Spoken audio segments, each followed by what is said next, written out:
ಕರ್ತನಲ್ಲಿ ಪ್ರೀತಿಯ ಆಸರ ಟಿವಿ ವೀಕ್ಷಕರೆಲ್ಲರಿಗೂ ಸ್ವಸ್ಥ ಬೋಧನೆ ಈ ಕಾರ್ಯಕ್ರಮದಲ್ಲಿ ನಿಮ್ಮನ್ನು ಆತ್ಮೀಯವಾಗಿ ನಾವು ಸ್ವಾಗತಿಸ್ತೇವೆ. ಪ್ರೀತಿಯ ವೀಕ್ಷಕರೇ, ಸಭೆಯ ಕುರಿತಾಗಿ ನಾವು ಕಲಿತಾ ಬರುತ್ತಿರುವಾಗ ಈಗ ಸಭೆಯ ಅಸ್ತಿವಾರ ಬೋಧನೆಯಲ್ಲಿ ಮುಖ್ಯವಾಗಿ ಮಾನಸಾಂತರದ ಕಲಿತ ನಂತರ ನಾವು ದೀಕ್ಷಾಸ್ಥಾನದ ಕುರಿತಾಗಿ ಕಳೆದ ಸಂಚಿಕೆಯಲ್ಲಿ ನೋಡಲಿಕ್ಕೆ ಸಾಧ್ಯವಾಯಿತು. ಇವತ್ತು ಭಾಗ 2 ಆಗಿ ದೀಕ್ಷಾಸ್ಥಾನದ ಇನ್ನೂ ಅನೇಕ ವಿಷಯಗಳನ್ನು ಕಲೀಲಿಕ್ಕೆ ಹೋಗಲಿಕ್ಕಿದ್ದೇವೆ. ಕಳೆದ ಸಂಚಿಕೆಯಲ್ಲಿ ದೀಕ್ಷಾಸ್ಥಾನ ಅಂದರೆ ಯಾಕೆ ಎಂಬುದಾಗಿ ವಿಷಯದಲ್ಲಿ ನಾವು ನೋಡ್ತಾ ಇದ್ದೆವು. ದೀಕ್ಷಾಸ್ಥಾನ ಎಂಬುವಂಥ ದೇವರ ಸಂಕಲ್ಪವಾಗಿತ್ತು. ದೇವರ ನೀತಿಯನ್ನು ತೋರ್ಪಡಿಸೋದು, ನಾನು ಪಾಪಿ ಎಂದು ಒಪ್ಪಿಕೊಳ್ಳುವಂಥದ್ದು ಎಂಬುದಾಗಿ ದೇವಸೇವಕರು ನಮಗೆ ಹೇಳಿದರು. ಮತ್ತು ದೇವರ ಕೋಪವನ್ನು ತಪ್ಪಿಸಿಕೊಳ್ಳುವಂಥ ಒಂದು ವಿಷಯವಾಗಿತ್ತು. ಯೇಸು ಕ್ರಿಸ್ತನನ್ನು ನಾವು ಸೇರಿಕೊಳ್ಳುವಂಥದ್ದು ಮತ್ತು ಒಂದು ಸಮಾಧಿಯ ಕಾರ್ಯ ಅಥವಾ ನಾವು ಕ್ರಿಸ್ತನೊಂದಿಗೆ ಹೂಣಲ್ಪಡೋದು, ಕ್ರಿಸ್ತನೊಂದಿಗೆ ಎದ್ದು ಬರುವಂಥದ್ದು ಕುರಿತಾಗಿ ಸಹ ನಮಗೆ ವಿಸ್ತಾರವಾಗಿ ಹೇಳಿದ್ದು. ಯೇಸು ಕ್ರಿಸ್ತನನ್ನು ಧರಿಸಿಕೊಳ್ಳುವಂಥ ವಿಷಯ, ಅನೇಕ ವಿಷಯಗಳನ್ನು ನಾವು ತಿಳ್ಕೊಳ್ಳಿಕ್ಕೆ ಸಾಧ್ಯವಾಯಿತು. ಇವತ್ತು ನಾವು ಒಂದು ಮುಂದುವರಿಸಿಕ್ಕಿದ್ದೇವೆ. ನಮ್ಮದಲ್ಲಿ ಆಸರ ಟಿವಿಯಲ್ಲಿ ಬಂದಿರುವಂಥ ಉಡುಪಿಯಲ್ಲಿ ಸೇವೆ ಮಾಡುತ್ತಾ ಪಾಸ್ಟರ್ ವಿಜಯ ಬ್ರಹ್ಮನ ಯೇಸು ಕ್ರಿಸ್ತನ ನಾಮಲ್ಲಿ ನಾವು ಸ್ವಾಗತಿಸೋಣ. ಪಾಸ್ಟರ್ ಪ್ರೈಸಲ ಪಾಸ್ಟರ್ ದೀಕ್ಷಾಸ್ಥಾನದ ಕುರಿತಾಗಿ ನಾವು ಸಭೆಯ ಅಸ್ತಿವಾರ ಬೋಧನೆ ಕೆಳಗೆ ನಾವು ಕಲಿತಾ ಇದ್ದೇವೆ. ಕಳೆದ ಸಂಚಿಕೆಯಲ್ಲಿ ಅನೇಕ ವಿಷಯಗಳನ್ನು ನಮಗೆ ವಿಸ್ತಾರವಾಗಿ ನೀವು ಹೇಳಿದ್ದೀರಾ. ಪಾಸ್ಟರ್, ಈಗ ಮುಖ್ಯವಾಗಿ ಇವತ್ತು ನಾವು ಲೋಕದಲ್ಲಿ ನಾವು ನೋಡ್ತೇವೆ, ಅನೇಕ ದೀಕ್ಷಾಸ್ಥಾನಗಳಿದೆ, ಅನೇಕ ವಿಧವಾಗಿ ದೀಕ್ಷಾಸ್ಥಾನ ಕೊಡ್ತೇವೆ. ಆದರೆ ವಾಕ್ಯದ ಅಡಿಸ್ಥಾನದಲ್ಲಿ ಸರಿಯಾದ ದೀಕ್ಷಾಸ್ಥಾನ ಯಾವುದು ಮತ್ತು ಯಾರು ತಗೊಳ್ಬೇಕು, ಹೇಗೆ ತಗೊಳ್ಬೇಕು ಎಂಬ ಒಂದು ವಿಷಯ ನಮಗೆ ಸಂಕ್ಷಿಪ್ತವಾಗಿ ಹೇಳಿದರೆ ಒಳ್ಳೆಯದಿತ್ತು. ಖಂಡಿತವಾಗಿ. ಯಾಕಂತ ಹೇಳಿದರೆ, ನಾವು ಕಳೆದ ಎಪಿಸೋಡಲ್ಲಿ ದೇವರ ಯೋಜನೆ, ಕ್ರಿಸ್ತನ ಆಜ್ಞೆ ಮತ್ತು ದೀಕ್ಷಾಸ್ಥಾನ ಮಾಡಿಸಿಕೊಳ್ಳುವುದು ಯಾಕೆ, ಹೀಗೆಲ್ಲ ಅನೇಕ ವಿಷಯಗಳನ್ನು ನಾವು ಸವಿಸ್ತಾರವಾಗಿ ಕಳೆದ ಎಪಿಸೋಡ್ಗಳಲ್ಲಿ ನೋಡಿದ್ದೇವೆ. ಇವತ್ತು ಯಾರು ತಗೊಳ್ಬೇಕು, ಹೇಗೆ ತಗೊಳ್ಬೇಕು, ಯಾವುದು ಸರಿ, ಯಾರು ಕೊಡಬೇಕು, ಇದನ್ನೆಲ್ಲ ನೋಡುವಾಗ ನಮಗೆ ಈ ಒಂದು ವಿಷಯದಲ್ಲಿ ಏನು ಗೊಂದಲಗಳಿದ್ದಾವೆ, ಆ ತಪ್ಪು ಬೋಧನೆಗಳಿಂದ ಬಿಡಿಸಿಕೊಂಡು ದೇವರ ವಾಕ್ಯದಲ್ಲಿರುವಂಥ ಸತ್ಯ ಬೋಧನೆ, ಯಾವುದೇ ಸಾಂಪ್ರದಾಯಿಕವಾದಂಥ ಬೋಧನೆಗಳು ಅಂತಲ್ಲ, ದೇವರ ವಾಕ್ಯದ ಪ್ರಕಾರ ಇರುವಂಥ ಮೂಲ ಬೋಧನೆ ಏನು ಎಂಬುದನ್ನು ನಮಗೆ ತಿಳಿದುಕೊಳ್ಳಿಕ್ಕೆ ಸಾಧ್ಯವಾಗ್ತದೆ. ಮೊಟ್ಟ ಮೊದಲನೇದಾಗಿ ನಾವು ಯಾರಿಗೆ ಕೊಡಬೇಕು ಅನ್ನುವಂಥದ್ದನ್ನು ನೋಡುವುದು ಕೂಡ ಒಳ್ಳೆಯದಾಗಿರುತ್ತದೆ. ನಾನು ಈಗಾಗಲೇ ವಾಕ್ಯಗಳನ್ನು ಹೇಳಿದ್ದೇನೆ, ಅದನ್ನು ರಿಪೀಟ್ ಮಾಡಲಿಕ್ಕೆ ಇಷ್ಟಪಡ್ತೇನೆ. ಮತ್ತಾಯನ ಸುವಾರ್ತೆ ಅದರ 3ನೇ ಅಧ್ಯಾಯ 6ನೇ ವಾಕ್ಯದಲ್ಲಿ ಯಾರಿಗೆ ಕೊಡಬೇಕು ಎಂಬಂಥದ್ದು ನಮಗೆ ನೋಡ್ಬೋದು. ಮತ್ತು 8ನೇ ವಾಕ್ಯದಲ್ಲಿ ಕೂಡ ಅದನ್ನೇ ನಮಗೆ ಬೇಕಾದರೆ ನೋಡ್ಬೋದು. ಓದಿಕೊಳ್ಳಿ. ಅವರು ತಮ್ಮ ತಮ್ಮ ಪಾಪಗಳನ್ನು ಹೇಳಿಕೊಂಡು ಯೋರ್ದಾನ್ ಹೊಳೆಯಲ್ಲಿ ಅವನಿಂದ ದೀಕ್ಷಾಸ್ನಾನ ಮಾಡಿಸಿಕೊಳ್ಳುತ್ತಿದ್ದರು. ಅಥವಾ ಅದರ ಹಿಂದಿನ ವಾಕ್ಯದಿಂದ ಓದಿ, 5ನೇ ವಾಕ್ಯ. ಆಗ ಯೆರೂಸಲೇಮ್ ಎಲ್ಲ ಯೂದಾಯ ಯೋರ್ದಾನ್ ಹೊಳೆಯ ಸುತ್ತಲೂ ಎಲ್ಲ ಸೀಮೆ ಅವನ ಬಳಿಗೆ ಹೊರಟು ಹೋಗಿ ಅವರು ತಮ್ಮ ತಮ್ಮ ಪಾಪಗಳನ್ನು ಹೇಳಿಕೊಂಡು ಯೋರ್ದಾನ್ ಹೊಳೆಯಲ್ಲಿ ಅವನಿಂದ ದೀಕ್ಷಾಸ್ನಾನ ಮಾಡಿಸಿಕೊಳ್ಳುತ್ತಿದ್ದರು. ನೋಡಿ, ಈಗ ಆ ಇಡೀ ಯೆರೂಸಲೇಮ್, ಯೂದಾಯದ ಎಲ್ಲ ಭಾಗಗಳಿಂದ ಮತ್ತು ಯೋರ್ದಾನ್ ಹೊಳೆಯ ಸುತ್ತಮುತ್ತಲು ಪ್ರದೇಶಗಳಿಂದ ಎಲ್ಲ ಜನರು ಬಂದು ಏನು ಮಾಡ್ತಾ ಇದ್ದಾರೆ, ಪಾಪಗಳನ್ನು ಹೇಳಿಕೊಂಡು ಅಥವಾ ಅರಿಕೆ ಮಾಡಿಕೊಂಡು ಅವ್ರೇನು ಮಾಡ್ತಾ ಇದ್ದಾರೆ, ದೀಕ್ಷಾಸ್ನಾನ ಮಾಡಿಸ್ಕೊಳ್ತಾ ಇದ್ದಾರೆ. ಮತ್ತು 8ನೇ ವಾಕ್ಯದಲ್ಲಿ ನೋಡಿದ್ದೇವೆ, ನಿಮ್ಮ ಮನಸ್ಸು ದೇವರ ಕಡೆಗೆ ತಿರುಗಿತ್ತೆಂಬುದನ್ನು ತಕ್ಕ ಫಲಗಳಿಂದ ತೋರಿಸ್ರಿ. ಅಂದರೆ ಯಾರು ತೆಗೆದುಕೊಳ್ಬೇಕು ಅನ್ನುವಂಥದ್ದು ಇದರಿಂದ ನಮಗೆ ಅರ್ಥ ಆಗ್ತದೆ. ಎಲ್ಲರೂ ತೆಗೆದುಕೊಳ್ಬೋದು. ಯೇಸು ಹೇಳಿದ್ದಾರೆ, ನೀವು ಹೊರಟು ಹೋಗಿ ಎಲ್ಲ ದೇಶಗಳ ಜನರಿಗೆ ಸುವಾರ್ತೆಯನ್ನು ಸಾರ್ರಿ, ಅವರನ್ನು ಶಿಷ್ಯರನ್ನಾಗಿ ಮಾಡಿರಿ, ಮತ್ತು ನಂಬುವವರು ಅವರಿಗೆ ಏನು ಮಾಡಿ, ತಂದೆ ಮಗ ಪವಿತ್ರಾತ್ಮನ ಹೆಸರಲ್ಲಿ ದೀಕ್ಷಾಸ್ನಾನ ಮಾಡಿಸಿರಿ. ಇದನ್ನು ಮತ್ತಾಯನ ಸುವಾರ್ತೆಯಲ್ಲಿ ನೋಡ್ತೇವೆ. ಮಾರ್ಕನ ಸುವಾರ್ತೆ 16ನೇ ವಾಕ್ಯದಲ್ಲಿ ನೋಡ್ತೇವೆ, ನಂಬಿ ದೀಕ್ಷಾಸ್ನಾನ ಮಾಡಿಸಿಕೊಳ್ಳುವಂಥ. ಅಂದರೆ ಒಟ್ಟಿಗೆ ಸೇರಿಸಿ ಇವುಗಳನ್ನು ಸೇರಿಸಿ ಓದುವಾಗ ನಮಗೆ ಅರ್ಥ ಮಾಡ್ಕೊಳ್ಳಿಕ್ಕೆ ಆಗ್ತದೆ. ಎಲ್ಲರೂ ತಗೊಳ್ಬೋದು, ಆದರೆ ಷರತ್ತು ಉಂಟು, ಕಂಡೀಷನ್ ಉಂಟು. ಏನು ಕಂಡೀಷನ್ ಅಂತೇಳಿದರೆ, ನೀನು ಪಾಪಗಳಿಗೋಸ್ಕರ ಪಶ್ಚಾತ್ತಾಪಪಟ್ಟು ದೇವರ ಮುಂದೆ ಅರಿಕೆ ಮಾಡಿ ಮನುಷ್ಯರ ಮುಂದೆ ಕೂಡ ತಾನು ಪಾಪಿಯಾಗಿದ್ದೆ ಎನ್ನುವಂಥದ್ದನ್ನು ದೀಕ್ಷಾಸ್ನಾನ ಕೊಡುವವರ ಮುಂದೆ ಕೂಡ ಒಪ್ಪಿಕೊಳ್ಬೇಕು. ಅದಕ್ಕೆ ನೋಡಿ, ಯೋಹಾನನ ಬಳಿಗೆ ಬಂದು ಜನ ಹೇಳ್ತಾ ಇದ್ದ, ಪಾಪಗಳನ್ನು ಅರಿಕೆ ಮಾಡಿಕೊಂಡು ದೀಕ್ಷಾಸ್ನಾನ ಮಾಡಿಸಿಕೊಳ್ತಾ ಇದ್ದಾರೆ. ನಾನೊಬ್ಬ ಕುಡುಕನಾಗಿದ್ದೆ ಅಥವಾ ಇಂಥವನಾಗಿದ್ದೆ, ಈ ರೀತಿ ನಡೀತಾ ಇದ್ದೆ, ದೇವರನ್ನ ಬಿಟ್ಟು ಕೆಟ್ಟವನಾಗಿ ಜೀವಿಸಿದ್ದೆ ಅಂತ ದೇವರ ಮುಂದೆ ಅರಿಕೆ ಮಾಡೋ ಥರ ದೇವರ ಸೇವಕರ ಹತ್ರ ನಾನು ಪಾಪಿಯಾಗಿದ್ದೆ, ದೇವರ ಸೇವಕರೇ, ಈಗ ನೀವು ಹೇಳಿದಂಥ ಸುವಾರ್ತೆಯನ್ನು ಕೇಳಿ ನಿಜವಾಗಿ ನನಗೆ ಪಶ್ಚಾತ್ತಾಪ ಆಗಿದೆ, ನಾನೊಬ್ಬ ಪಾಪಿಯಾಗಿದ್ದೇನೆ, ನಾನು ಯೇಸುವನ್ನು ರಕ್ಷಕನಾಗಿ ಸ್ವೀಕಾರ ಮಾಡ್ತೇನೆ, ದೇವಕುಮಾರ ಎಂದು ಒಪ್ಪಿಕೊಳ್ಳುತ್ತೇನೆ, ನನಗೋಸ್ಕರ ಅವ್ರು ಶಿಲುಬೆ ಮೇಲೆ ಸತ್ತಿದ್ದಾರೆ ಅಂತ ನಾನು ನಂಬ್ತೇನೆ. ಈ ರೀತಿಯಾಗಿ ನಂಬಿಕೊಂಡು ಅವನು ಅರಿಕೆ ಮಾಡಬೇಕು ಅವನಿಗೆ. ಮತ್ತು ದೇವರ ಸೇವಕರು ಬೇಕಾದರೆ ಅವನಿಗೆ ಆಗಲೇ ಕೊಡ್ಬೋದು, ಇಲ್ಲ 4 ದಿನ ಬಿಟ್ಟು ಕೂಡ ಕೊಡ್ಬೋದು. ಯಾಕಂತ ಹೇಳಿದ್ರೆ ನೀನು ಆ ಒಂದು ಮಾನಸಾಂತರದ ಫಲ ಕಾಣಿಸ್ಲಿ, ಆಗಲೇ ಬೇಕಾದರೂ ಕೊಡ್ಬೋದು. ಅದು ದೇವರ ಸೇವಕರಿಗೆ ದೇವರ ಪವಿತ್ರ ಆತ್ಮನ ಮೂಲಕ ಕೊಟ್ಟಂಥ ಒಂದು ವಿವೇಚನೆಗೆ ಬಿಟ್ಟಂಥದ್ದು.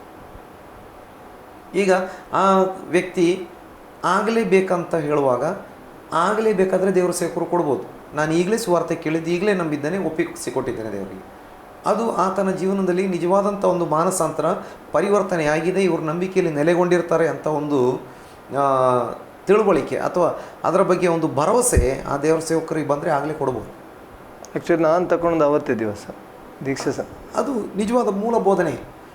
ಅದೇ ಸಮಯದಲ್ಲಿ ದೇವರ ಸೇವಕರಿಗೆ ಇರಲಿ, ನಾನು ನಿನಗೆ ಕೊಡ್ತೇನೆ, ಖಂಡಿತವಾಗಿ ಕೊಡ್ತೇನೆ, ಆದರೆ ನಾನು ಕೂಡ ಪ್ರೇಯರ್ ಮಾಡ್ತೇನೆ, ನನಗೆ ಒಂದು ನಡೆಸುವಿಕೆ ಬಂದಾಗ ಕೊಡ್ತೇನೆ. ಯಾವ ರೀತಿ ನಡೆಸುವಿಕೆ ಇರ್ಬೋದು ಅಂತ ಹೇಳಿದರೆ ಇಷ್ಟೇ, ಆ ವಿಶ್ವಾಸಿ, ಆ ವ್ಯಕ್ತಿ ಅವರು ನಂಬಿದ್ದು ನಿಜ, ಅವರು ಪರಿವರ್ತನೆ ಆಗಿದ್ದು ನಿಜ, ಅವ್ರ ಜೀವನದಲ್ಲಿ ಫಲಗಳು ಕಾಣಿಸ್ತಾ ಇದ್ದಾವೆ. ಅದು ದೇವರ ಸೇವಕರಿಗೆ ಬಿಟ್ಟಂಥ, ವಿವೇಚನೆಗೆ ಬಿಟ್ಟಂಥ ವಿಷಯ. ಅದು ವರ್ಷಗಟ್ಟಲೆ ಹಾಗೆ ಕೊಡದೇ ಇರಬಾರ್ದು. ಆದರೆ ಅವರಿಗೆ ಆ ಭರವಸೆ ಬಂದ ಕೂಡಲೇ ಅವರು ಕೊಡಬೇಕು ಮತ್ತು ಆ ವ್ಯಕ್ತಿ ತೆಗೆದುಕೊಳ್ಬೇಕು. ಮತ್ತು ಯಾರು ತೆಗೆದುಕೊಳ್ಬೋದು ಅಂತ ನಾವು ನೋಡ್ತಾ ಇದ್ದೇವೆ. ಎಲ್ಲ ಜನ ತೊಗೊಳ್ಬೋದು, ಆದರೆ ಕಂಡೀಷನ್ ಏನಂತ ಹೇಳಿದರೆ ಅವನು ಮಾನಸಾಂತರ ಹೊಂದಿ ದೇವರ ಕಡೆಗೆ ತಿರುಗಿಕೊಂಡಿರಬೇಕು, ಫಲಗಳನ್ನು ತೋರಿಸ್ತಾ ಇರಬೇಕು ಮತ್ತು ನಂಬಿರಬೇಕು. ನಾನು ಇದನ್ನು ನಿಮಗೆ ಮತ್ತೆ ಕೂಡ ಡಿಟೇಲ್ ಆಗಿ ಹೇಳ್ತೇನೆ. ಮತ್ತು ಕೂಡ ನಾವು ದೇವರ ವಾಕ್ಯದಲ್ಲಿ ನೋಡ್ತಾ ಇದ್ದೇವೆ, ಅವನೇನಾಗಿರಬೇಕು ಅಂತೇಳಿದರೆ ಅವನು ಪಾಪಗಳಿಗೆ ದೇವರ ಕಡೆಗೆ ತಿರುಗಿಕೊಂಡಿರಬೇಕು. ನಮಗೆ ಅಪೊಸ್ತಲ ಕೃತ್ಯ 2:37 ವಾಕ್ಯ, ಆ ವಾಕ್ಯ ಓದೋದು ಬೇಡ, ಅಲ್ಲಿ ಹಿನ್ನೆಲೆ ಇಷ್ಟೇ. ಅಪೊಸ್ತಲ ಅಂತ ಪೇತ್ರ ಸಂದೇಶ ಕೊಡ್ತಾ ಇದ್ದಾನೆ. ಪಂಚಾಶತಪದ ದಿನದಲ್ಲಿ ಏನಾಗ್ತಾ ಇದೆ ಅಂತ ಹೇಳಿದರೆ ಬೆಳಗ್ಗೆ 9 ಗಂಟೆ ಹೊತ್ತಿಗೆ ಪವಿತ್ರಾತ್ಮ ಬಲವಾಗಿ ಇಳಿದು ಬಂದ ಕೂಡಲೇ ಅಲ್ಲಿ ದೊಡ್ಡ ಒಂದು ಶಬ್ದ ಆಗ್ತದೆ. ಇವರೆಲ್ಲರೂ ಆತ್ಮಭರಿತರಾಗಿ ದೇವರನ್ನ ಸ್ತುತಿಸ್ತಾ ಇದ್ದಾರೆ.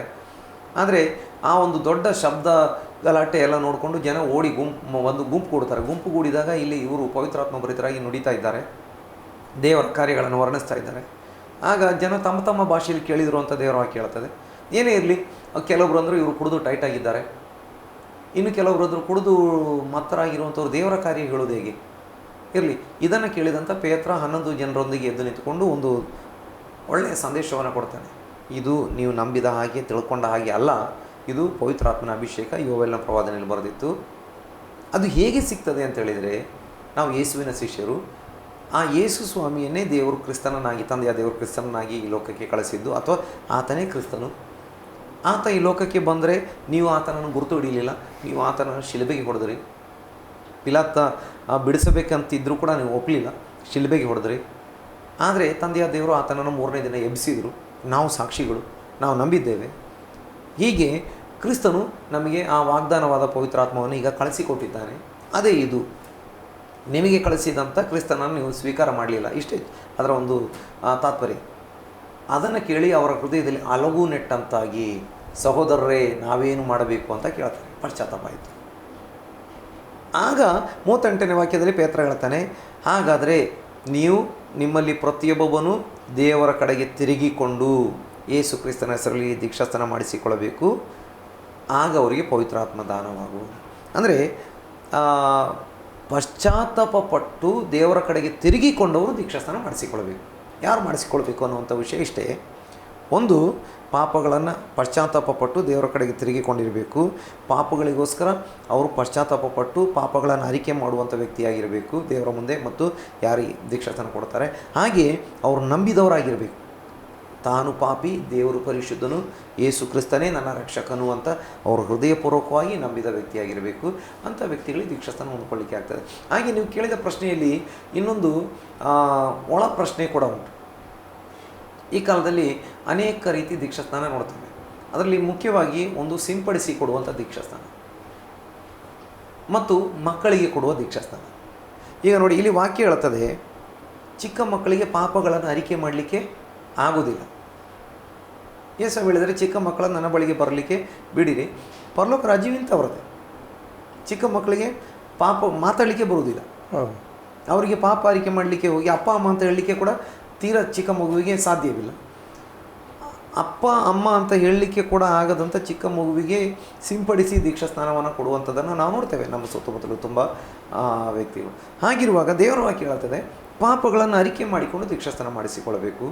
2, ನಂಬಿ ದೀಕ್ಷಾಸ್ನಾನ ಮಾಡಿಸಿಕೊಳ್ಳಬೇಕು, ಅಥವಾ ದೇವರ ಕಡೆಗೆ ತಿರುಗಿಕೊಂಡು ದೀಕ್ಷಾಸ್ನಾನ ಮಾಡಿಸಿಕೊಳ್ಳಬೇಕು. ಇದು ಚಿಕ್ಕ ಮಗುವಿನ ಜೀವನದಲ್ಲಿ ಆಗೋದಿಲ್ಲ.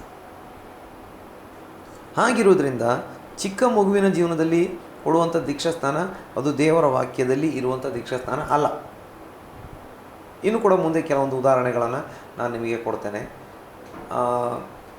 ಹಾಗೆ ಈ ಒಂದು ಚಿಕ್ಕ ಮಗುವಿಗೆ ಕೊಡುವಂಥ ದೀಕ್ಷಾಸ್ನಾನ ಪ್ರಾಕ್ಟಿಕಲ್ ಅಲ್ಲ, ದೇವರ ವಾಕ್ಯದಲ್ಲಿ ಅದು ಬರೋದಿಲ್ಲ. ಮತ್ತು ದೇವರ ವಾಕ್ಯದ ಪ್ರಕಾರವಾಗಿ ಇರುವಂಥ ಮೂಲಭೂತ ಬೋಧನೆಗೆ, ಅಡಿಪಾಯ ಬೋಧನೆಗೆ ಅದು ಮ್ಯಾಚ್ ಆಗೋದಿಲ್ಲ. ಯಾಕಂತೇಳಿದರೆ ಆ ಮಗುವಿಗೆ ಪಶ್ಚಾತ್ತಾಪ ಪಡಲಿಕ್ಕೂ, ಯೇಸುವನ್ನು ಕರ್ತನು ರಕ್ಷಕನು ಅಂತ ಸ್ವೀಕಾರ ಮಾಡಲಿಕ್ಕೂ ಆಗಲ್ಲ. ಮತ್ತು ಕೊಡುವಂಥವ್ರು ಏನು ಮಾಡ್ತಾರೆ ಅಂತ ಹೇಳಿದ್ರೆ ಮಗುವಿಗೆ ಆಗಲ್ಲ ಅಂತ ಪ್ರಾಕ್ಸಿ ಅಥವಾ ಏನು ಮಾಡ್ತಾರೆ, ಏಜೆಂಟನ್ನು ಇಡ್ತಾರೆ, ಗಾಡ್ ಫಾದರ್ ಗಾಡ್ ಮದರ್ ಅಂತ ಇಡ್ತಾರೆ.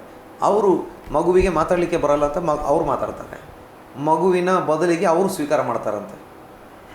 ಅದೆಲ್ಲ ದೇವರ ರಾಜ್ಯದಲ್ಲಿ, ದೇವರ ವಾಕ್ಯದಲ್ಲಿ ಇರುವಂಥದ್ದಲ್ಲ, ದೇವರ ವಾಕ್ಯಕ್ಕೆ ವಿರೋಧವಾಗಿರುವಂಥದ್ದು. ಹಾಗಿರುವಾಗ ನಂಬಿದವರು, ದೇವರ ಕಡೆಗೆ ತಿರುಗಿಕೊಂಡವರು, ಪಾಪಗಳನ್ನು ಅರಿಕೆ ಮಾಡಿಕೊಂಡು ದೇವರನ್ನು ಪರಿಶುದ್ಧನೆಂದು ಒಪ್ಪಿಕೊಂಡು ಯೇಸುವೆ ರಕ್ಷಕನೆಂದು ಸ್ವೀಕಾರ ಮಾಡಿದವರು ದೀಕ್ಷಾಸ್ನಾನವನ್ನು ಮಾಡಿಸಿಕೊಳ್ಳಬೇಕು. ಇನ್ನೂ ಕೂಡ ಹೇಗೆ ಇನ್ನು ಅನೇಕ ಪ್ರಶ್ನೆಗಳನ್ನು ನಾವು ನೋಡ್ತೇವೆ. ಒಂದು ಈಗಾಗಲೇ ನಾವು ನೋಡಿದ್ದೇವೆ, ಯಾರು ತಗೊಳ್ಬೇಕು, ಇನ್ನು ಹೇಗೆ ತಗೊಳ್ಬೇಕು ಅನ್ನುವಂಥದ್ದು ಕೂಡ ಭಾಳ ಮುಖ್ಯವಾದಂಥ ವಿಷಯ. ನೋಡಿ, ನಮಗೆ ತುಂಬ ವಾಕ್ಯಗಳನ್ನು ನೋಡಲಿಕ್ಕೆ ಸಾಧ್ಯವಾಗ್ತದೆ. ನಾನು ಸಮಯದ ಅಭಾವದಿಂದ ಬೇಗ ಮುಗಿಸ್ಲಿಕ್ಕೆ ಇಷ್ಟಪಡ್ತಾ ಇದ್ದೇನೆ. ಮತ್ತು ಅಪೊಸ್ತಲ ಕೃತ್ಯಗಳು 8ನೇ ಅಧ್ಯಾಯ 38-39ನೇ ವಾಕ್ಯ ಮತ್ತು ಮತ್ತಾಯನ ಸುವಾರ್ತೆ 3ನೇ ಅಧ್ಯಾಯ 16ನೇ ವಾಕ್ಯ. ಅಪೊಸ್ತಲ ಕೃತ್ಯಗಳು 8ನೇ ಅಧ್ಯಾಯ 38-39 ನೋಡಿ, ಹೇಗೆ ತಗೊಳ್ಬೇಕು ಅನ್ನುವಂಥದ್ದು ಗೊತ್ತಾಗ್ತದೆ. ಫಿಲಿಪ್ಪನು ಕಂಚಿಕಿಯು ಇಬ್ಬರೂ ನೀರಿನೊಳಗೆ ಇಳಿದರು. ಫಿಲಿಪ್ಪನು ಅವನಿಗೆ ದೀಕ್ಷಾಸ್ನಾನ ಮಾಡಿಸಿದನು. ಅವರು ನೀರನ್ನು ಬಿಟ್ಟು ಮೇಲಕ್ಕೆ ಬಂದಾಗ ಕರ್ತನ ಆತ್ಮನು ಫಿಲಿಪ್ಪನು ಎತ್ತಿಕೊಂಡು ಹೋಗಲಾಗಿ. ನೋಡಿ, ಇಬ್ಬರೂ ನೀರಿಗೆ ಇಳಿದರು, ಅವರು ನೀರನ್ನು ಬಿಟ್ಟು ಮೇಲಕ್ಕೆ ಬಂದರು. ಇನ್ನೊಂದು ವಾಕ್ಯ ನಾನೇ ಓದ್ತೇನೆ ನೋಡಿ, ಮತ್ತಾಯನ ಸುವಾರ್ತೆ 3ನೇ ಅಧ್ಯಾಯ 16ನೇ ವಾಕ್ಯ. ಯೇಸು ಸ್ನಾನ ಮಾಡಿಸಿಕೊಂಡ ಕೂಡಲೇ ನೀರಿನಿಂದ ಮೇಲಕ್ಕೆ ಬರಲು ಈಗೋ ಆತನಿಗೆ ಆಕಾಶವು ತೆರೆಯಿತು. ನೋಡಿ, ಇಲ್ಲಿ ಬಹಳ ಸ್ಪಷ್ಟವಾಗಿ ನೋಡ್ತಾ ಇದ್ದೇವೆ, ಯೇಸು ಸ್ವಾಮಿ ದೀಕ್ಷಾಸ್ನಾನ ಮಾಡಿಸಿಕೊಂಡಾಗಲೂ ನೀರಿಗೆ ಇಳಿದಿದ್ರು, ನೀರಿನಿಂದ ಮೇಲೆ ಬಂದರು. ಇನ್ನು ಯೇಸುವಿನ ಶಿಷ್ಯರು ದೀಕ್ಷಾಸ್ನಾನ ಕೊಟ್ಟಾಗಲೂ ದೀಕ್ಷಾಸ್ನಾನ ತೆಗೆದುಕೊಳ್ಳುವ ವ್ಯಕ್ತಿಯು ಕೊಡುವ ವ್ಯಕ್ತಿಯು ಇಬ್ಬರು ಕೂಡ ನೀರಿಗೆ ಇಳಿದರು, ನೀರಿನಿಂದ ಮೇಲೆ ಬಂದರು ಅಂತ ನೋಡ್ತೇವೆ. ಹಾಗಿರುವಾಗ ಹೇಗೆ ತಗೊಳ್ಬೇಕು ಅಂತೇಳಿದರೆ ನೀರಲ್ಲಿ ಮುಳುಗಿ ತಗೊಳ್ಬೇಕು. ಬಾಪ್ಟಿಸಮ್ ಅಂದರೆ ಮುಳುಗು ಅಂತಲೇ ಅರ್ಥ ಆಗ್ತದೆ. ಇನ್ನು ನೋಡಿ, ನಮಗೆ ಇದಕ್ಕೆ ಏನಾದರೂ ಡೌಟ್ಸ್ ಇರುವುದಾದರೆ ಇನ್ನು ಕೆಲವು ಸಪೋರ್ಟಿಂಗ್ ವಾಕ್ಯಗಳನ್ನು ನಾವು ನೋಡ್ಬೋದು. ಯೋಹಾನನ ಸುವಾರ್ತೆ ಅದರ 3ನೇ ಅಧ್ಯಾಯ 22-23ನೇ ವಾಕ್ಯ, 4ನೇ ಅಧ್ಯಾಯ 1-3 ವಾಕ್ಯಗಳು. ಆಮೇಲೆ ಯೇಸು ತನ್ನ ಶಿಷ್ಯರೊಡನೆ ಯೂದಾಯ ದೇಶಕ್ಕೆ ಬಂದು ಅಲ್ಲಿ ಅವರು ಕೂಡ ಇದ್ದು ದೀಕ್ಷಾಸ್ನಾನ ಮಾಡಿಸುತ್ತಿದ್ದನು. ಯೋಹಾನನು ಸಲಿಮೂರಿನ ಹತ್ತಿರವಿರುವ ಐನೋನನೆಂಬ ಸ್ಥಳದಲ್ಲಿದ್ದು ದೀಕ್ಷಾಸ್ನಾನ ಮಾಡಿಸುತ್ತಿದ್ದನು. ಅಲ್ಲಿ ಬಹಳ ನೀರಿತ್ತು, ಜನರು ಬಂದು ದೀಕ್ಷಾಸ್ನಾನ ಮಾಡಿಸಿಕೊಳ್ಳುತ್ತಾ ಇದ್ದರು. ಸಾಕು, ಅಲ್ಲಿ ಬಹಳ ನೀರಿತ್ತು. ನೋಡಿ, ಈ ಕಾಲದ ಥರ ಒಂದು ನಾನಾಗಲೇ ಹೇಳಿದೆ, ಮಕ್ಕಳಿಗೆ ಕೊಡುವಂಥ ದೀಕ್ಷಾಸ್ನಾನ ಸತ್ಯವೇದಾನುಸಾರವಾಗಿ ಇರುವಂಥ ದೀಕ್ಷಾಸ್ನಾನ ಅಲ್ಲ. ಯಾಕಂದರೆ ನಂಬಬೇಕು, ಪಾಪಗಳನ್ನು ಅರಿಕೆ ಮಾಡಬೇಕು ಮತ್ತು ಪಾಪಗಳನ್ನು ದೇವರ ಕಡೆಗೆ ತಿರುಗಿಕೊಳ್ಬೇಕು, ಪಾಪಗಳನ್ನು ಅರಿಕೆ ಮಾಡಿ ದೀಕ್ಷಾಸ್ನಾನ ಮಾಡಿಸ್ಕೊಳ್ಬೇಕು. ಸತ್ಯವೇದಾನುಸಾರವಾದಂಥ ದೀಕ್ಷಾಸ್ನಾನ ಅಂತ ಹೇಳಿದರೆ ನಂಬಲಿಕ್ಕೆ ಪ್ರಾಯ ಆಗಿರಬೇಕು. ತಾನು ಪಾಪಿ ಎಂಬಂಥ ತಿಳುವಳಿಕೆಯ ಪ್ರಾಯವನ್ನು ಮಿನಿಮಮ್ ಅವನು ತಿಳುವಳಿಕೆ ಪ್ರಾಯವನ್ನು ಅವನು ಹೊಂದಿಕೊಂಡು ಅದಕ್ಕೆ ಪಶ್ಚಾತ್ತಾಪ ಪಡ್ತಕ್ಕಂಥ ಒಂದು ಪ್ರಾಯಕ್ಕೆ ಅವನು ಬಂದಿರಬೇಕು. ಮತ್ತು 2ನೇ ವಿಷಯ, ಕೊಡುವಂಥ ದೀಕ್ಷಾಸ್ನಾನ ನೀರಲ್ಲಿ ಮುಳುಗಿ ಆಗಿರಬೇಕು. ಯಾಕಂತೇಳಿದರೆ ಯೇಸು ಸ್ವಾಮಿ ನೀರಲ್ಲಿ ಇಳಿದ್ರು, ನೀರಿನಿಂದ ಮೇಲೆ ಬಂದರು. ಯೇಸುವಿನ ಶಿಷ್ಯರು ನೀರಿಗೆ ಇಳಿದ್ರು, ನೀರಿನಿಂದ ಮೇಲೆ ಬಂದರು. ದೀಕ್ಷಾಸ್ನಾನ ತೆಗೆದುಕೊಳ್ಳುವವನು, ದೀಕ್ಷಾಸ್ನಾನ ಕೊಡುವವನು ಇಬ್ಬರು ನೀರಿಗೆ ಇಳಿದರು ಅಂತ ನಾವು ನೋಡ್ತೇವೆ. ಇನ್ನು ದೀಕ್ಷಾಸ್ನಾನ ಕೊಡುವಂಥ ಸ್ಥಳದಲ್ಲಿ ಏನೋ ಒಂದು ತಂಬಿಗೆ ಮುಳುಗಿಸುವಷ್ಟು ನೀರಿದ್ದರೆ ಸಾಕಾ ಅಂತ ನೋಡೋದಾದರೆ, ತಂಬಿಗೆ ಮುಳುಗುವಷ್ಟು ನೀರಿಗೆ ಯಾರು ಇಳಿಯುವಂಥ ಅವಶ್ಯಕತೆ ಇಲ್ಲ, ನೀರಿನಿಂದ ಮೇಲೆ ಬರುವಂಥದ್ದು ಆಗಲ್ಲ. ಇಲ್ಲಿ ನಾವು ನೋಡ್ತೇವೆ, ಅದಕ್ಕೆ ಅಲ್ಲಿ ಬಹಳಷ್ಟು ನೀರಿತ್ತು ಅಥವಾ ಅಲ್ಲಿ ಬಹಳ ನೀರಿತ್ತು. 3ನೇ ಅಧ್ಯಾಯ 23ನೇ ವಾಕ್ಯ ಯೋಹಾನ ಸುವಾರ್ತೆ ನೋಡಿದ್ದೇವೆ. ಯೋರ್ದಾನ್ ಹೊಳೆಯಲ್ಲಿ ಸ್ವಲ್ಪ ಏನೋ ಒಂದು ಅಡಿ, ಅರ್ಧ ಅಡಿ ಒಂದು ಅಡಿ ಎತ್ತರಕ್ಕೆ ನೀರು ಹರಿಯುವಂಥ ಸ್ಥಳವಾಗಿರಲಿಲ್ಲ. ಅಲ್ಲಿ ಮುಳುಗಿಸ್ಲಿಕ್ಕೆ ಆಗುವಷ್ಟು ನೀರಿದ್ದಂಥ ಸ್ಥಳದಲ್ಲಿ ಯೋಹಾನ ದೀಕ್ಷಾಸ್ನಾನವನ್ನು ಕೊಡ್ತಾ ಇದ್ದನು ಅಂತ ದೇವರ ವಾಕ್ಯದಲ್ಲಿ ನಾವು ನೋಡ್ತಾ ಇದ್ದೇವೆ. ಮತ್ತು 4ನೇ ಅಧ್ಯಾಯ ಅದರ 2ನೇ ವಾಕ್ಯದಲ್ಲಿ ಬ್ರಾಕೆಟಲ್ಲಿ ನೋಡ್ತೇವೆ, ಯೇಸು ದೀಕ್ಷಾಸ್ನಾನ ಮಾಡಿಸ್ತಾ ಇದ್ದಾರೆ ಅಂತ ಹೇಳಿದರೆ ಅದರ ಅರ್ಥ ಯೇಸುವಿನ ಶಿಷ್ಯರೇ ಕೊಡ್ತಾ ಇದ್ರು ಅಂತ. ಹೇಗೆ ಮಾಡಿಸ್ಕೊಳ್ಬೇಕು ಅಂದರೆ, ಒಂದು, ನಾನು ಯಾರು ಮಾಡಿಸ್ಕೊಳ್ಬೇಕು, ನಾನು ಆಗಲೇ ಹೇಳಿದೆ. ಹೇಗೆ ಮಾಡಿಸ್ಕೊಳ್ಬೇಕು? ನೀರಲ್ಲಿ ಮುಳುಗಿ ದೀಕ್ಷಾಸ್ನಾನ ಮಾಡಿಸ್ಕೊಳ್ಬೇಕು. ನೀರಲ್ಲಿ ಇಳಿದು ದೀಕ್ಷಾಸ್ನಾನ ಕೊಡುವವನು, ದೀಕ್ಷಾಸ್ನಾನ ತೆಗೆದುಕೊಳ್ಳುವನು ನೀರಲ್ಲಿ ಇಳಿದು ನೀರಲ್ಲಿ ಮುಳುಗಿಸಿ ದೀಕ್ಷಾಸ್ನಾನ ಕೊಡಬೇಕು. ಹಾಗೆ ಕೊಟ್ಟಾಗ ಅಷ್ಟೇ ಅವನನ್ನು ಸಮಾಧಿ ಮಾಡಿದಂಥ ಒಂದು ಕಾರ್ಯಕ್ಕೆ ಅದೊಂದು ಹೋಲಿಕೆ ಆಗ್ತದೆ. ಇನ್ನು ಹೇಗೆ ಮಾಡಿಸ್ಬೇಕು ಅಂತೇಳಿದರೆ, ಹೇಗೆ ಮಾಡಿಸ್ಬೇಕು ಅಂತೇಳಿದರೆ, ಒಂದು ಯೇಸುವಿನ ಶಿಷ್ಯರೇ ಮಾಡಿಸ್ಬೇಕು. ಅದು ಯಾರು ಮಾಡಿಸ್ಬೇಕು ಅಂತ ಅದನ್ನು ಇನ್ನೂ ಡಿಟೇಲಾಗಿ ಹೇಳ್ತೇನೆ. ದೀಕ್ಷಾಸ್ನಾನವನ್ನು ಯಾರಿಗೆ ಕೊಡಬೇಕು ಅಂತ ಆಯಿತು. ಈಗ ದೀಕ್ಷಾಸ್ನಾನ ಹೇಗೆ ಮಾಡಿಸ್ಕೊಳ್ಬೇಕು ಅಂತ ಆಯಿತು. ನೀರಲ್ಲಿ ಮುಳುಗಿ ಮಾಡಿಸ್ಕೊಳ್ಬೇಕು. ಅದರಲ್ಲಿ ಹೇಗೆ ಅನ್ನೋದರಲ್ಲಿ ಇನ್ನೊಂದು ಪಾಯಿಂಟ್ ಇದೆ. ಯಾಕಂತೇಳಿದರೆ, ಈ ಕಾಲದಲ್ಲಿ ಯೇಸುವಿನ ನಾಮದಲ್ಲಿ ಎಂಬಂಥ ಒಂದು ದೀಕ್ಷಾಸ್ನಾನ ಇದೆ, ಮತ್ತು ತಂದೆ ಮಗ ಪವಿತ್ರಾತ್ಮನ ನಾಮದಲ್ಲಿ ಎಂಬಂಥ ಒಂದು ದೀಕ್ಷಾಸ್ನಾನ ಇರೋದ್ರಿಂದ ಇದು ಕನ್ಫ್ಯೂಷನ್. ಯಾಕಂತೇಳಿದರೆ ದೇವರ ವಾಕ್ಯ ಹೇಳ್ತದೆ, ಯೇಸು ಸ್ವಾಮಿ ಹೇಳಿದ್ದಾರೆ, ನೀವು ಹೊರಟು ಎಲ್ಲ ದೇಶಗಳ ಜನರನ್ನು ನನ್ನ ಶಿಷ್ಯರನ್ನಾಗಿ ಮಾಡಿರಿ, ಅವರಿಗೆ ತಂದೆಯ ಮಗನ ಪವಿತ್ರಾತ್ಮನ ಹೆಸರಲ್ಲಿ ಏನು ಮಾಡಿ ದೀಕ್ಷಾಸ್ನಾನವನ್ನು ಕೊಡಿ. ಆದರೆ ಇವತ್ತು ಒಂದು ಗುಂಪು ಜನ ಅಥವಾ ಲೋಕದಲ್ಲಿ ಬಹಳಷ್ಟು ಇಲ್ಲ, ಸ್ವಲ್ಪ ಜನ ಅಲ್ಲಲ್ಲಿ ಹೋಗಿ, ಇಲ್ಲ ಅದು ತಪ್ಪಾದ ದೀಕ್ಷಾಸ್ನಾನ, ನೀವು ಯೇಸುವಿನ ಹೆಸರಲ್ಲಿ ದೀಕ್ಷಾಸ್ನಾನ ಮಾಡಿಸ್ಕೊಳ್ಬೇಕು ಅಂತ. ಯಾಕಂದರೆ ಇಲ್ಲಿ ಅಪೊಸ್ತಲರು ಹೇಳಿದ್ದಾರೆ 2ನೇ ಅಧ್ಯಾಯ 38ನೇ ವಾಕ್ಯದಲ್ಲಿ, ನೀವು ಯೇಸು ಕ್ರಿಸ್ತನ ಹೆಸರಲ್ಲಿ ದೀಕ್ಷಾಸ್ನಾನ ಮಾಡಿಸಿಕೊಳ್ಳ್ರಿ. ಅಥವಾ ಮುಂದೆ ಬೇರೆ ಕಡೆ ನೋಡ್ತೇವೆ, ಅಪೊಸ್ತಲರ ಕೃತ್ಯಗಳು 19ನೇ ಅಧ್ಯಾಯದಲ್ಲಿ ಯೇಸುವಿನ ನಾಮದಲ್ಲಿ ದೀಕ್ಷಾಸ್ನಾನ ಕೊಟ್ಟರು ಅಂತ. ಇನ್ನು ಕೂಡ ಬೇರೆ ಭಾಗಗಳಲ್ಲಿ ನೋಡ್ತೇವೆ, ಕೆಲವೊಂದು ಭಾಗಗಳಲ್ಲಿ ಯೇಸುವಿನ ಹೆಸರಲ್ಲಿ ದೀಕ್ಷಾಸ್ನಾನ ಮಾಡಿಸಿಕೊಂಡ್ರು ಅಂತ. ಅದೇ ನಿಜವಾದ ದೀಕ್ಷಾಸ್ನಾನ, ಇದು ತಪ್ಪು ಅಂತ ಹೇಳುವವರಿದ್ದಾರೆ. ಯಾವುದು? ತಂದೆ ಮಗ ಪವಿತ್ರಾತ್ಮನ ಹೆಸರಲ್ಲಿ. ಆದರೆ ಅದು ಯಾಕೆ ಕನ್ಫ್ಯೂಷನ್ ಅಥವಾ ಯಾಕೆ ಅದು ತಪ್ಪಾದದ್ದು ಅಂತ ಹೇಳಿದರೆ, ಆ ಕಾಲದಲ್ಲಿ ತುಂಬ ದೀಕ್ಷಾಸ್ನಾನ ಇತ್ತು ಆ ಕಾಲದಲ್ಲಿ. ಅಂದರೆ ಈಗೇನಾಯಿತು ಅಂತ ಹೇಳಿದರೆ, 19ನೇ ಅಧ್ಯಾಯ ಅಪೊಸ್ತಲ ಕೃತ್ಯದಲ್ಲಿ ನೋಡುವಾಗ ಅಲ್ಲಿ ಯೋಹಾನನ ದೀಕ್ಷಾಸ್ನಾನ ಮತ್ತು ಯೇಸುವಿನ ಹೆಸರಲ್ಲಿ ದೀಕ್ಷಾಸ್ನಾನ, 2 ದೀಕ್ಷಾಸ್ನಾನ ನೋಡ್ತಾ ಇದ್ದೇವೆ. ಆದರೆ ಮೂಲತಃ ಯೋಹಾನನ ದೀಕ್ಷಾಸ್ನಾನ ದೇವರಿಂದನೇ ಬಂದಿದ್ದು. ಆದರೆ ಯೇಸು ಸ್ವಾಮಿ ಕೂಡ ದೀಕ್ಷಾಸ್ನಾನ ಕೊಡ್ತಾಯಿದ್ರು. ಯೇಸು ಸ್ವಾಮಿ ದೀಕ್ಷಾಸ್ನಾನ ಮಾಡಿದ ನಂತರ ಯೇಸು ಸ್ವಾಮಿಗೋಸ್ಕರ ಮಾರ್ಗ ಸಿದ್ಧ ಮಾಡಿ ಆಯಿತು ಅನ್ನುವುದನ್ನು ತಿಳಿದುಕೊಂಡು ಆತ ಏನು ಮಾಡಬೇಕಾಗಿತ್ತು ಅಂತ ಹೇಳಿದರೆ, ದೀಕ್ಷಾಸ್ನಾನ ನಿಲ್ಲಿಸಬೇಕಾಗಿತ್ತು. ಅಥವಾ ಆತ ಜೈಲಿಗೆ ಹೋದ ಮೇಲೆ ಆತನ ಶಿಷ್ಯರು ದೀಕ್ಷಾಸ್ನಾನ ಮಾಡಿಸುವುದನ್ನು ನಿಲ್ಲಿಸಿ ಅವರು ಯೇಸುವಿನ ಹತ್ರ ಹೋಗಬೇಕಾಗಿತ್ತು. ಅವನ ಉದ್ದೇಶ, ದೇವರು ಅವನನ್ನು ಕಳಿಸಿದ್ದು ಕ್ರಿಸ್ತನಿಗೆ ಮಾರ್ಗ ಸಿದ್ಧ ಮಾಡುವಂಥ ಕೆಲಸ. ಆದರೆ ಯೋಹಾನ ಜೈಲಿಗೆ ಹೋದ್ಮೇಲೆ ಯೋಹಾನನ ಶಿಷ್ಯರು ಒಂದು ಕಡೆಯಿಂದ ದೀಕ್ಷಾಸ್ನಾನ ಕೊಡ್ತಾನೆ ಬಂದರು, ಈ ಕಡೆ ಯೇಸುವಿನ ಶಿಷ್ಯರು ಕೊಡ್ತಾ ಇದ್ದಾರೆ. ಆದರೆ ಯೋಹಾನನ ದೀಕ್ಷಾಸ್ನಾನ ಯೇಸುವಿನ ಶಿಷ್ಯರು ಅಥವಾ ಯೇಸು ದೀಕ್ಷಾಸ್ನಾನ ಕೊಡಲಿಕ್ಕೆ ಸ್ಟಾರ್ಟ್ ಮಾಡಿದ ಮೇಲೆ ಕೊಟ್ಟಂಥ ದೀಕ್ಷಾಸ್ನಾನವನ್ನು ಅದು ಒರಿಜಿನಲ್ ಎಂಬುದಾಗಿ ಒಪ್ಪಿಗೆ ದೇವರ ವಾಕ್ಯದಲ್ಲಿ ಕಾಣ್ತಾ ಇಲ್ಲ. ಅದಕ್ಕೋಸ್ಕರವೇ ಪೌಲ ಕೇಳಿದ್ರೆ, ನಿಮ್ಮ ದೀಕ್ಷಾಸ್ನಾನ ಯಾವುದು? ನಾವು ಸ್ನಾನಿಕ ಯೋಹಾನನ ದೀಕ್ಷಾಸ್ನಾನವನ್ನು ಮಾಡಿಸಿಕೊಂಡಿದ್ದೇವೆ. ಹೌದಾ, ಹಾಗಾದರೆ ನೀವು ಯೇಸು ಕ್ರಿಸ್ತನ ಹೆಸರಲ್ಲಿ ದೀಕ್ಷಾಸ್ನಾನ ಮಾಡಿಸಿಕೊಳ್ಳಿ. ಹೀಗೆ ಆ ಕಾಲದಲ್ಲಿ ತುಂಬ ರೀತಿಯ ದೀಕ್ಷಾಸ್ನಾನ. ಮತ್ತೊಂದು, ಪರಿಸಾಯರು ಏನು ಮಾಡ್ತಾಯಿದ್ರು, ಯಹೂದ್ಯ ಮತಕ್ಕೆ ಸೇರಿಸೋದಕ್ಕೋಸ್ಕರ ಒಂದು ಥರ ದೀಕ್ಷಾಸ್ನಾನ ಕೊಡ್ತಾಯಿದ್ರು. ಇನ್ನು ಪರಿಸಾಯರು ಹೊರಗಡೆ ಪೇಟೆಗೆ ಹೋಗಿ ಬಂದರೆ ಅವರ ಮನೆಯಲ್ಲಿ ಒಂದು ಟ್ಯಾಂಕ್ ಇರ್ತಿತ್ತು, ಆ ಟ್ಯಾಂಕಲ್ಲಿ ಮುಳುಗಿ ಎದ್ದು ತಮ್ಮನ್ನು ಶುದ್ಧೀಕರಣ ಮಾಡ್ಕೊಳ್ತಾಯಿದ್ರು. ಇನ್ನು ಬೇರೆ ಬೇರೆ ಜಾತಿ ಧರ್ಮ ಪಂಗಡಗಳು ಈ ಕಾಲದಲ್ಲೂ ಆ ಕಾಲದಲ್ಲೂ ಕೂಡ ಇದ್ದಾವೆ, ಕೆಲವೊಂದು ದೀಕ್ಷಾಸ್ನಾನಗಳಿತ್ತು. ಅದಕ್ಕೆ ಯೇಸು ಕ್ರಿಸ್ತನ ಆ ಅಪ್ಪಣೆಯ ಪ್ರಕಾರ ಇರುವ ತಂದೆ ಮಗನ ಪವಿತ್ರಾತ್ಮನ ಹೆಸರಿನ ದೀಕ್ಷಾಸ್ನಾನ ಅದು ಉದ್ದವಾಗುವುದರಿಂದ ಹೇಳಲಿಕ್ಕೆ ಅದನ್ನು ಶಾರ್ಟ್ಕಟ್ಟಲ್ಲಿ ಯೇಸುವಿನ ಹೆಸರಿನ ದೀಕ್ಷಾಸ್ನಾನ ಅಂತ ಹೇಳ್ತಿದ್ರು. ಟೈಟಲ್ ಅದಕ್ಕೆ ಯೇಸುವಿನ ಹೆಸರಿನ ದೀಕ್ಷಾಸ್ನಾನ. ಆದರೆ ದೀಕ್ಷಾಸ್ನಾನ ಕೊಡುವಾಗ ತಂದೆ ಮಗ ಪವಿತ್ರಾತ್ಮನ ಹೆಸರಲ್ಲಿ ಅಂತ ಹೇಳಿಕೊಂಡೇ ಅಲ್ಲಿ ದೀಕ್ಷಾಸ್ನಾನ ಕೊಡ್ತಾಯಿದ್ರು. ತಂದೆ ಮಗನ ಪವಿತ್ರಾತ್ಮನ ಹೆಸರಲ್ಲಿ ಅಂತ ಹೇಳುವಾಗ ಅದರ ಅರ್ಥ ಯೇಸುವಿನ ಹೆಸರಲ್ಲಿಯ ದೀಕ್ಷಾಸ್ನಾನ ಅಂತಲೇ ಆಗ್ತದೆ, ಬಿಟ್ಟರೆ ಅದು ಕನ್ಫ್ಯೂಷನ್ ಮಾಡ್ಕೊಳ್ಳುವಂಥ ಯಾವ ಅವಶ್ಯಕತೆ ಇಲ್ಲ. ಆದರೆ ಅನೇಕರು ನೋಡಿ, ಯೇಸು ಸ್ವಾಮಿ ತಮ್ಮ ಬಾಯಿಂದನೇ ಹೇಳಿದ್ದಾರೆ, ನೀವು ಹೊರಟೋಗಿ ಎಲ್ಲ ದೇಶಗಳ ಜನರಿಗೆ ಏನು ಮಾಡಿ, ಶಿಷ್ಯರನ್ನಾಗಿ ಮಾಡಿ ಅವರಿಗೆ ತಂದೆಯ ಮಗನ ಪವಿತ್ರಾತ್ಮನ ಹೆಸರಲ್ಲಿ ದೀಕ್ಷಾಸ್ನಾನ ಮಾಡಿಸಿ. ದೀಕ್ಷಾಸ್ನಾನ ಮಾಡಿಸ್ಬೇಕಾದ್ರೆ ಹಾಗೇ ಮಾಡಿಸ್ಬೇಕು, ಅದನ್ನೇ ಯೇಸುವಿನ ಹೆಸರಿನ ದೀಕ್ಷಾಸ್ನಾನ. ಯಾಕಂದರೆ ಯೇಸುವೇ ಅದನ್ನು ಹೇಳಿದ್ದು, ಯೇಸುವೇ ಅಪ್ಪಣೆ ಕೊಟ್ಟಿದ್ದು. ಅಲ್ಲಿ ತಂದೆ ಅಂತ ಇರುವಾಗ ಮಗ ಅಂತ ಕೂಡ ಉಂಟು, ಮಗ ಅಂತ ಹೇಳಿದರೆ ಯೇಸು ಅಂತ, ಇನ್ನು ಪವಿತ್ರಾತ್ಮ. ಹಾಗಿರುವ ಆ ದೀಕ್ಷಾಸ್ನಾನಕ್ಕೆ ಇರುವ ಹೆಸರೇ ಯೇಸುವಿನ ಹೆಸರಿನ ದೀಕ್ಷಾಸ್ನಾನ. ಹಾಗೆ ಒಂದು ನೀರಲ್ಲಿ ಮುಳುಗಿ ದೀಕ್ಷಾಸ್ನಾನ ಮಾಡಿಸ್ಕೊಳ್ಬೇಕು. ಮತ್ತು ಆ ಮುಳುಗಿ ದೀಕ್ಷಾಸ್ನಾನ ಮಾಡಿಸಿಕೊಳ್ಳುವಂಥ ಸ್ಥಳದಲ್ಲಿ ಬೇಕಾದಷ್ಟು ನೀರು ಕೂಡ ಇರಬೇಕು. ಆ ದೇವರ ಸೇವಕರು ಕೂಡ ನೀರಿಗಿಳಿಬೇಕು, ದೀಕ್ಷಾಸ್ನಾನ ಹೊಂದಿಕೊಳ್ಳುವನು ನೀರಿಗಿಳಿಬೇಕು, ಮತ್ತು ಅವನಿಗೆ ತಂದೆ ಮಗ ಪವಿತ್ರಾತ್ಮನ ಹೆಸರಲ್ಲೇ ದೀಕ್ಷಾಸ್ನಾನವನ್ನು ಮಾಡಿಸಬೇಕು ಎಂಬಂಥದ್ದು ದೇವರ ಆಜ್ಞೆ, ಮತ್ತು ದೇವರು ಅದನ್ನೇ ನಮ್ಮಿಂದ ಬಯಸ್ತಾ ಇದ್ದಾನೆ.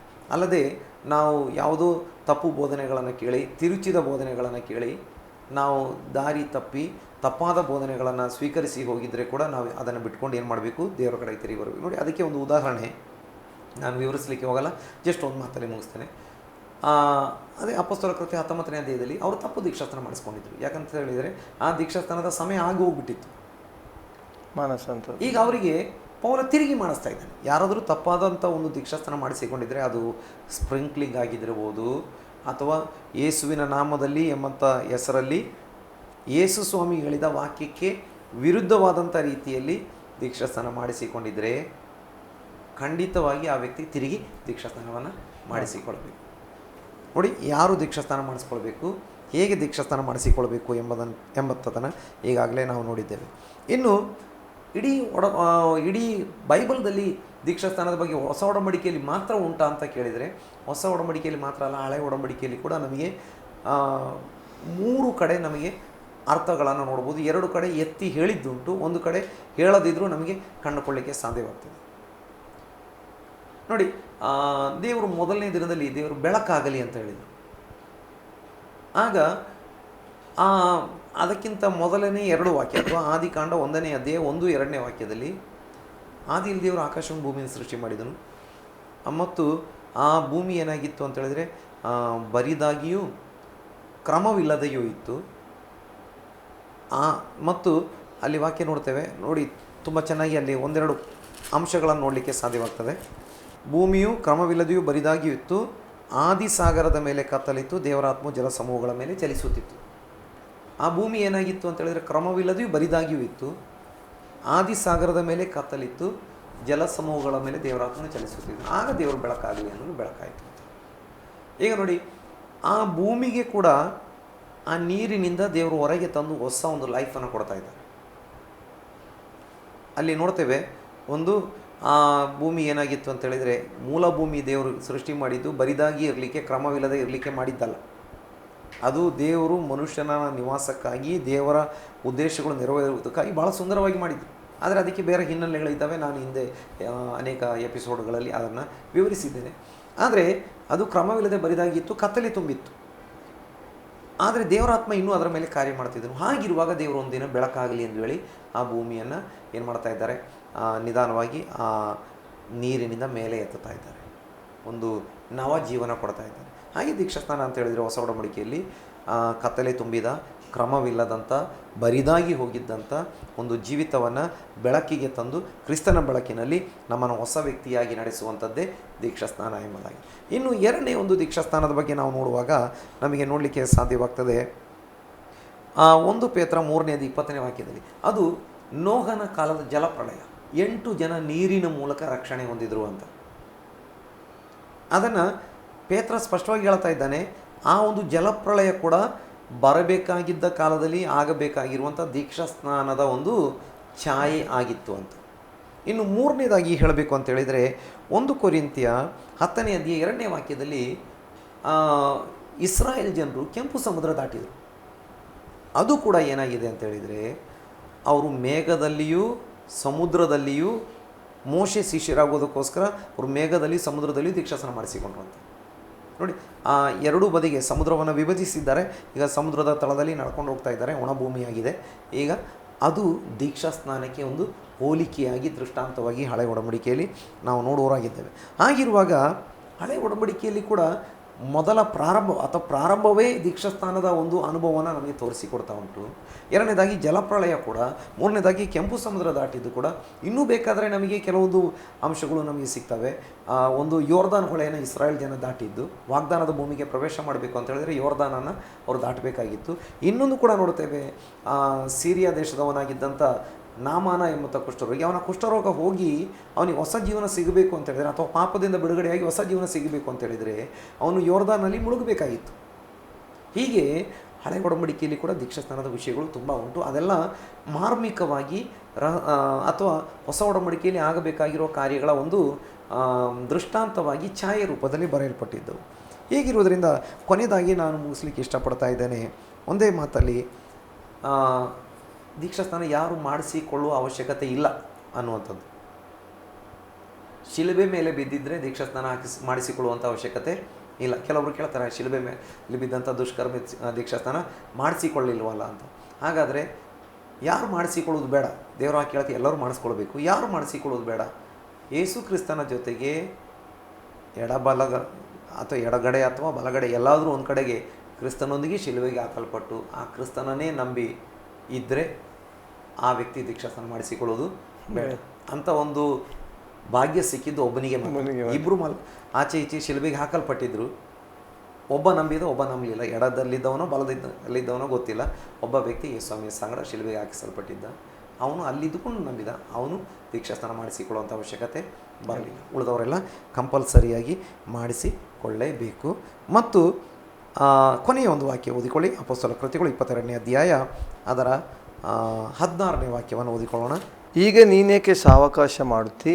ಎದ್ದು ಆತನ ಹೆಸರನ್ನು ಹೇಳಿಕೊಳ್ಳುವವನಾಗಿ ದೀಕ್ಷಾಸ್ನಾನ ಮಾಡಿಸಿಕೊಂಡು ನಿನ್ನ ಪಾಪಗಳನ್ನು ತೊಳೆದುಕೋ ಅಂದ. ಈಗ ನೀನೇಕೆ ಸಾವಕಾಶ ಮಾಡುತ್ತಿ? ಎದ್ದು ಆತನ ಹೆಸರನ್ನು ಹೇಳಿಕೊಂಡು ದೀಕ್ಷಾಸ್ನಾನ ಮಾಡಿಸಿಕೊಂಡು ನಿನ್ನ ಪಾಪಗಳನ್ನು ತೊಳೆದುಕೋ. ಇದು ಪೌಲನಿಗೆ ಅಥವಾ ಹಿಂದೆ ಸೌಲನಾಗಿದ್ದಂಥ ಸಮಯದಲ್ಲಿ ಯೇಸುವಿನ ದರ್ಶನ ಹೊಂದಿ ಅನನೀಯ ಎಂಬಂಥ ದಮಸ್ಕದಲ್ಲಿದ್ದಂಥ ಯೇಸುಸ್ವಾಮಿಯ ಶಿಷ್ಯನ ಬಳಿಗೆ ಬಂದಂಥ ಸಮಯದಲ್ಲಿ ಸುವಾರ್ತೆಯನ್ನು ಕೇಳಿದ ನಂತರ ಸೌಲನಿಗೆ ಅನನೀಯನು ಹೇಳುವಂಥ ಮಾತು, ಈಗ ಯಾಕೆ ಸಾವಕಾಶ ಮಾಡುತ್ತಿ? ಸತ್ಯ ಗೊತ್ತಾಗಿದೆಯಲ್ಲ, ಒಂದು ಮಾನಸಾಂತರ ಹೊಂದಬೇಕು. ದೇವರ ಸೇವಕರ ಕೈ ಕೆಳಗಡೆ ತಂದೆ ಮಗ ಪವಿತ್ರಾತ್ಮನ ಹೆಸರಲ್ಲಿ ನೀರಲ್ಲಿ ಮುಳುಗಿ ದೀಕ್ಷಾಸ್ನಾನ ಮಾಡಿಸಿಕೊಂಡು ಬರಲಿರುವ ದೇವರ ಕೋಪದಿಂದ ತಪ್ಪಿಸಿಕೊಳ್ಳಬೇಕು ಮತ್ತು ಕ್ರಿಸ್ತನನ್ನು ಧರಿಸಿಕೊಳ್ಳಬೇಕು. ಆ ಸುನ್ನತಿಯನ್ನು ಹೊಂದಿಕೊಂಡು ಕ್ರಿಸ್ತನ ಮರಣದಲ್ಲಿ ಪಾಲುಗಾರನಾಗಿ, ಕ್ರಿಸ್ತನ ಪುನರುತ್ಥಾನದಲ್ಲಿ ಪಾಲುಗಾರನಾಗಿ ಹೊಸಬನಾಗಿ ನಡೆದುಕೊಳ್ಬೇಕು. ಎಲ್ಲ ವಿಷಯಗಳನ್ನು ಕೇಳಿಕೊಂಡಿದೆಯಲ್ಲ, ಸತ್ಯವನ್ನು ತಿಳಿದುಕೊಂಡಿದೆಯಲ್ಲ. ಈಗ ನೀನೇಕೆ ಸಾವಕಾಶ ಮಾಡುತ್ತಿ? ಎದ್ದು ಯೇಸು ಕ್ರಿಸ್ತನ ಹೆಸರನ್ನು ಹೇಳಿಕೊಂಡು ದೀಕ್ಷಾಸ್ನಾನ ಮಾಡಿಸಿಕೊಂಡು ಪಾಪಗಳನ್ನು ತೊಳೆದುಕೋ. ಮಾನಸಾಂತರ ಹೊಂದುವಾಗ ನಮಗೆ ರಕ್ಷಣೆ ಸಿಗ್ತದೆ ಅಥವಾ ಕ್ಷಮಾಪಣೆ ಸಿಗ್ತದೆ. ಆದರೆ ದೀಕ್ಷಾಸ್ನಾನ ಮಾಡಿಸಿಕೊಳ್ಳುವಾಗ ನಾವು ತೊಳೆಯಲ್ಪಡ್ತೇವೆ. ಅದು ದೇವರ ವಾಕ್ಯದ ಬೋಧನೆ. ಯಾವಾಗ ಯೇಸುವನ್ನು ಸ್ವೀಕಾರ ಮಾಡಿ ನಾವು ಮಾನಸಾಂತರ ಹೊಂದಿದ್ದೇವೆ, ನಮ್ಮ ಪಾಪಗಳು ಕ್ಷಮಿಸಲ್ಪಟ್ಟಿದ್ದಾವೆ. ಶಿಲುಬೆ ಮೇಲೆ ಇದ್ದಂಥ ಒಂದು ಸಂದರ್ಭ ಬಿಟ್ಟರೆ ಅಥವಾ ದೀಕ್ಷಾಸ್ನಾನ ಮಾಡಿಸಿಕೊಂಡು ಹಾಸಿಗೆ ಅವನು ರಕ್ಷಣೆ ಹೊಂದಿದ್ದ, ಅವನಿಗೆ ದೀಕ್ಷಾಸ್ನಾನ ಮಾಡಿಸ್ಕೊಳ್ಳೋದ್ರೊಳಗೆ ಅವನು ಸತ್ತೋಗ್ತಾನೆ. ಅಂಥ ಒಂದು ಪ್ರಸಂಗ ಬಿಟ್ಟು ಈ ಲೋಕದಲ್ಲಿ ಇರುವುದಾದರೆ ಖಂಡಿತವಾಗಿ ಅವನು ದೀಕ್ಷಾಸ್ನಾನ ಮಾಡಿಸಿಕೊಳ್ಳಬೇಕು. ಹಾಗಾದರೆ ಮಾತ್ರ ಅವನ ಪಾಪಗಳು ತೊಳೆಯಲ್ಪಡ್ತವೆ. ಆದ್ದರಿಂದ ಈ ಒಂದು ಬೈಬಲ್ ಸ್ಟಡಿಯನ್ನು ಅಥವಾ ಈ ಒಂದು ಸ್ವಸ್ಥ ಬೋಧನೆ ಕಾರ್ಯಕ್ರಮದಲ್ಲಿ ಯಾರು ಈ ದೇವರ ವಾಕ್ಯಗಳನ್ನು ಕೇಳಿದ್ದೀರಿ, ಇದುವರೆಗೆ ನಿಜವಾದ ದೀಕ್ಷಾಸ್ನಾನ ಹೊಂದಿಕೊಳ್ಳದಿದ್ದರೆ ದೇವರು ನಿಮಗೆ ಆಹ್ವಾನ ಮಾಡ್ತಾ ಇದ್ದಾನೆ, ಆಮಂತ್ರಣ ಕೊಡ್ತಾ ಇದ್ದಾನೆ. ದೀಕ್ಷಾಸ್ನಾನ ಮಾಡಿಸಿಕೊಳ್ಳ್ರಿ, ಬರಲಿರುವ ದೇವರ ಕೋಪದಿಂದ ತಪ್ಪಿಸಿಕೊಳ್ಳ್ರಿ. ಆಮೇಲೆ ಪ್ರೀತಿಯ ವೀಕ್ಷಕರೇ, ನಮಗೆ ಸದಾವಕಾಶ ಇವತ್ತು ಯಾರಾದರೂ ನೋಡ್ತಿರೋದಾದರೆ ಒಂದು ಸೇವಕನ ಕೈ ಕೆಳಗೆ ಹೋಗಿ ಅಲ್ಲಿ ಬೆಳೆದು ದೀಕ್ಷಾಸ್ನಾನ ತೆಗೆದುಕೊಳ್ಳ್ರಿ ಎಂಬುದಾಗಿ ಹೇಳುತ್ತಾ ಇವತ್ತಿನ ಕಾರ್ಯಕ್ರಮ ನಾವು ಮುಗಿಸಲಿಕ್ಕೆ ಬಯಸ್ತೇವೆ. ಇನ್ನು ಅವಕಾಶ ಸಿಗದೇ ಹೋಗ್ಬೋದು ನಮಗೆ, ಆದರೆ ಈ ಅವಕಾಶವನ್ನು ತಪ್ಪಿಸಿಕೊಳ್ಳಬೇಡ ಎಂಬುದಾಗಿ ಹೇಳುತ್ತೇವೆ. ನಮ್ಮದಲ್ಲಿ ಆಶ್ರಯ ಟಿವಿಯಲ್ಲಿ ಬಂದು ಈ ಒಂದು ಭಾಗದಲ್ಲಿ ದೀಕ್ಷಾಸ್ನಾನದ ಕುರಿತಾಗಿ ನಮಗೆ ಬಹಳ ಸುಂದರವಾಗಿ ಹೇಳಿಕೊಟ್ಟಂಥ ದೇವಸೇವಕರಿಗೆ ಆಶ್ರಯ ಟಿವಿ ಪರವಾದಂಥ ವಂದನೆಗಳು. Praise the pastor. ಪ್ರೀತಿಯ ವೀಕ್ಷಕರು, ಇನ್ನೊಂದು ಕಾರ್ಯಕ್ರಮದಲ್ಲಿ ಬರುವವರೆಗೆ ನಿಮ್ಮ ನೆಚ್ಚಿನ ಆಶ್ರಯ ಟಿವಿಯನ್ನು ವೀಕ್ಷಿಸ್ತಾ ಇರಿ. ವಂದನೆಗಳು.